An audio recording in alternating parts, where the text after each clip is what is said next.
उस 38 वर्ष का जो रोगी पड़ा हुआ था, उसने जब प्रभु को बातें कहने लगा कि मेरे पास कोई नहीं है, मेरी आत्मा रो रही है। जब आत्मा रो रही है तो जानिए कि परमेश्वर भी रो रहा है।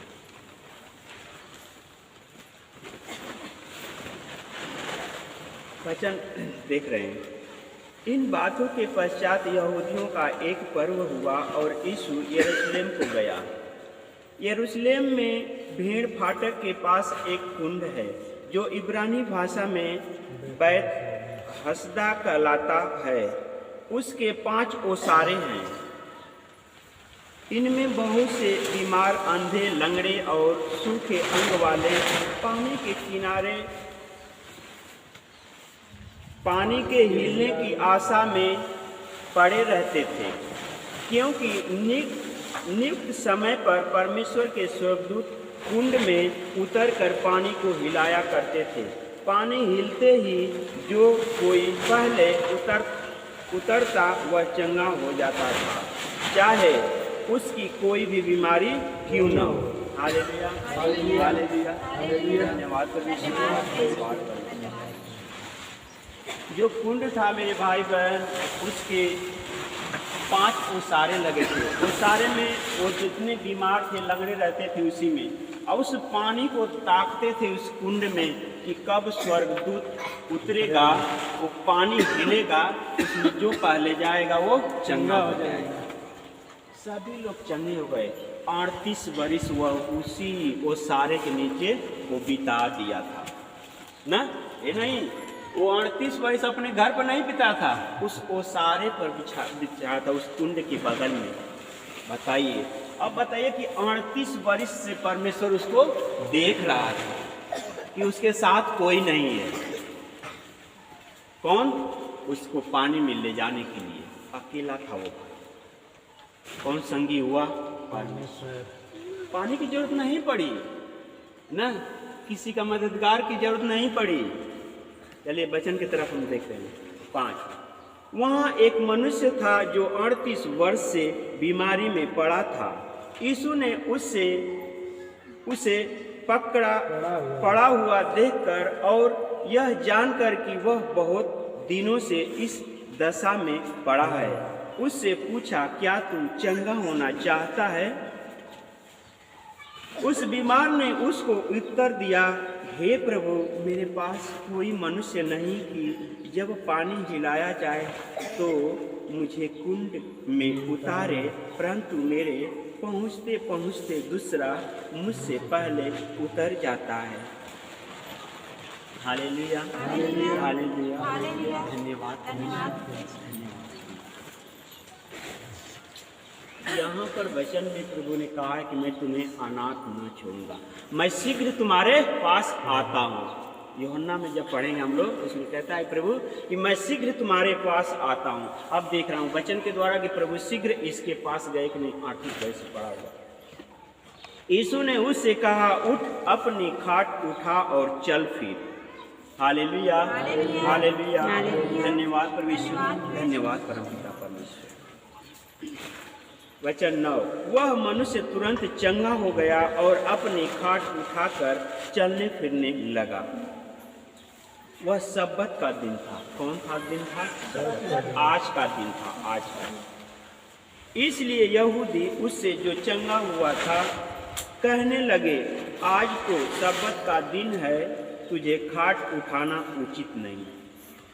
हालेलुया, हालेलुया, धन्यवाद परमेश्वर, धन्यवाद परमेश्वर। यहूदियों ने क्या कहा मेरे भाई बहन उसको कि आज तुझे खाट उठाना उचित नहीं। उचित कौन सा था? उसी पर पड़ा रह, अपने बीमारी के मारे उसी पर पड़ा रह, वो उचित है। बताइए, वचन 11, उसने उन्हें उत्तर दिया, जिसने मुझे चंगा किया उसी ने मुझसे कहा, अपनी खाट उठा और चल फिर। 12, उन्होंने उससे पूछा, वह कौन मनुष्य है जिसने तुझसे कहा, खाट उठा और चल फिर? परंतु जो चंगा हो गया था वह नहीं जानता था कि वह कौन है, क्योंकि उस जगह में भीड़ होने के कारण यीशु वहाँ से हट गया था। इन बातों के बाद वह यीशु को मंदिर में मिला। यीशु ने उससे कहा, देख तू चंगा हो गया है, फिर से पाप मत करना, ऐसा न हो कि इससे कोई भारी विपत्ति तुझ पर आ पड़े। हालेलुया, हालेलुया, धन्यवाद परमेश्वर, धन्यवाद परमेश्वर। यहाँ पर देख रहे हैं,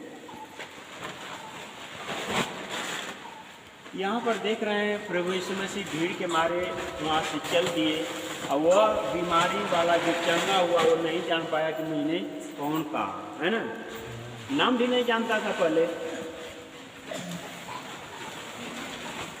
फिर उसे प्रभु ने चेताने के लिए फिर उससे मिला, कहा कि तू फिर से पाप मत करना, नहीं तो इससे भारी विपत्ति में तू पड़ जाएगा। तो मेरे भाई बहन, उसने उसे याद दिला दिया ताकि वो न करने पाए कि जो मुझे चंगा किया फिर मुझे कोई आज्ञा नहीं दिया। वो परमेश्वर ने, यीशु मसीह ने उसको आज्ञा दिया कि पाप मत करना। वचन 15, उस मनुष्य ने जाकर यहूदियों से कह दिया कि जिसने मुझे चंगा किया वह यीशु है। इस कारण यहूदी यीशु को सताने लगे, क्योंकि वह ऐसे काम सब्बत के दिन करता था। इस पर यीशु ने उससे कहा, मेरा पिता अब तक काम करता है और मैं भी काम करता हूँ।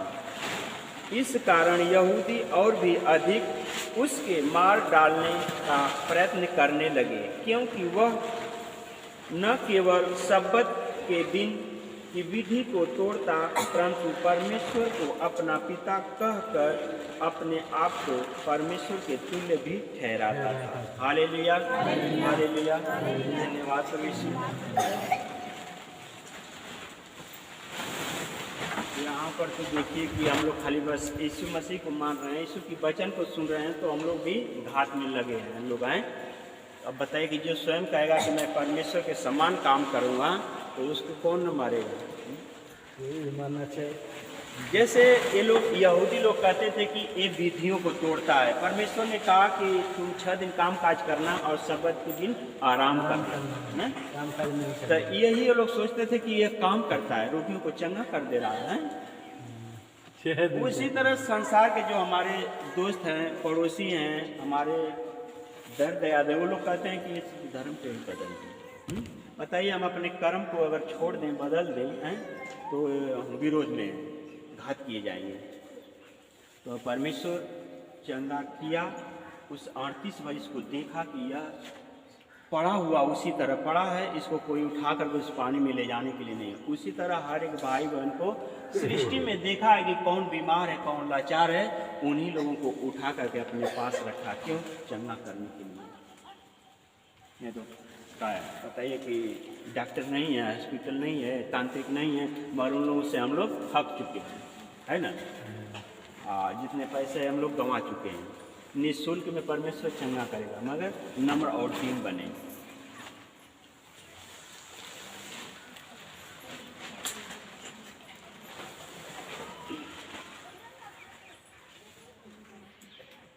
चंगा करेगा परमेश्वर। अब शांति रखिएगा कि परमेश्वर जैसे चंगा किया आप लोग भी चंगे हुए। ठीक।